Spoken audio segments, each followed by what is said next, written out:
In 2026, earning just $1 over the $25,000 provisional income line can trigger a formula change that makes up to 85% of your Social Security taxable. One extra dollar can reshape your entire tax bill. If you're within $5,000 of that line, one small withdrawal could cost you thousands. Most people don't lose money slowly in retirement. They lose it in the single year they cross a line they didn't see. So here's the real question. If I offered you a large, locked-in payout over several years, or a maybe that could double or go to zero, which one actually survives? This isn't about ambition. It's about staying in the game. Let's start with the threshold problem, because it's happening right now. Small income shifts can trigger large consequences. Cross a fixed tax or benefit threshold by a few $1,000s, and your after-tax outcome changes fast. There are two layers here, and most people only see one. First is the formula layer. The rule is simple. Income crosses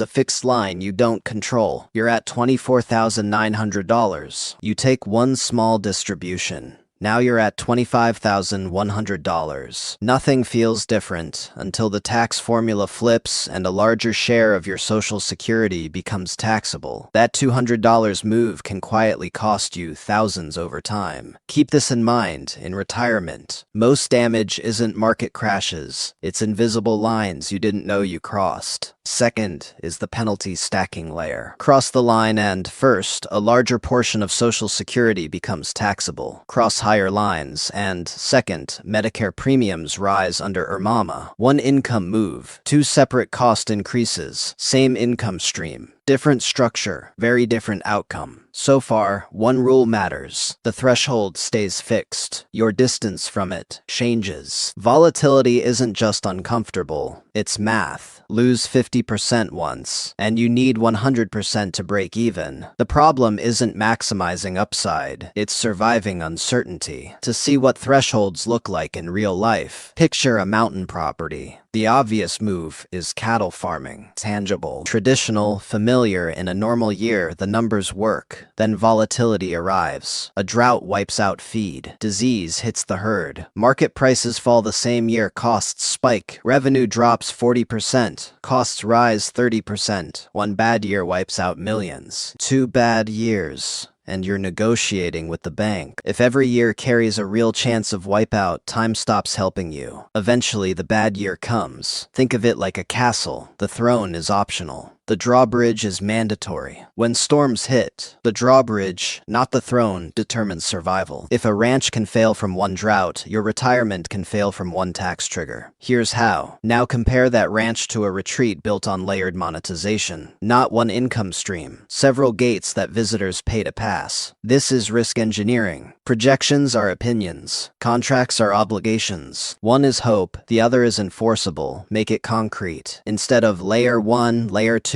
layer 3, think of 3 jobs. Job 1, attention, cabins, views, the story. It attracts people, but it's not the profit engine. Job 2, access entry tickets. Upside lives here, but it fluctuates. Job 3, the structural layer. A transportation partner pays a fixed concession fee for exclusive shuttle rights. Multi-year, contracted, obligated. Assume operating costs are $1.5 million a year. Define this cleanly. Revenue floor equals contracted income fixed costs. If that number is positive in a bad year, you survive. If it's negative, growth won't save you. That fixed concession contract alone creates the survival margin. Even if visitor demand fades, the floor holds. Remove that contract, and everything changes. Same asset, same effort, different outcome, because structure changed. Result first, revenue floors matter more than revenue peaks. Airports don't make money from flying. They make it from parking. From the top of the mountain, you don't see cows, you see gates. Most people ask, how much can I make in a great year? A rational investor asks, what happens in the worst year? If your downside is extinction, upside doesn't matter. So far, survival is the filter. Growth comes second. Now return to thresholds, this time with structure. Same rule, 3 positions. First, the safe case. You're comfortably below the Social Security provisional income threshold. Your income sources are structured so that even if dividends fluctuate fluctuate, or you take a modest withdrawal, you stay under the line. Your revenue floor covers fixed living costs. Nothing breaks. Remember this, the threshold didn't move. Your buffer did. Second, the line straddling case. You're at $24,500 of provisional income, close to $25,000. Tempted to take an extra distribution, maybe you sell appreciated stock. Maybe you convert a little more to Roth. On paper, it's small. You move from $24,900 to $25,100. The formula flips. Up to 50% of your Social Security becomes taxable, eventually up to 85% as you climb higher. It feels like almost the same income. It's not. Almost under the threshold is still over the threshold. At this stage, you're not poor, you're precise, and precision matters. Again, same rule, different position. Third, the double penalty case. You cross a higher income line. Now more of your Social Security is taxable, and your Medicare premiums increase under IRMAMA. Revenue rises slightly. Taxes rise. One move. Two separate cost increases. This is the financial version of adding debt to the ranch right before a drought.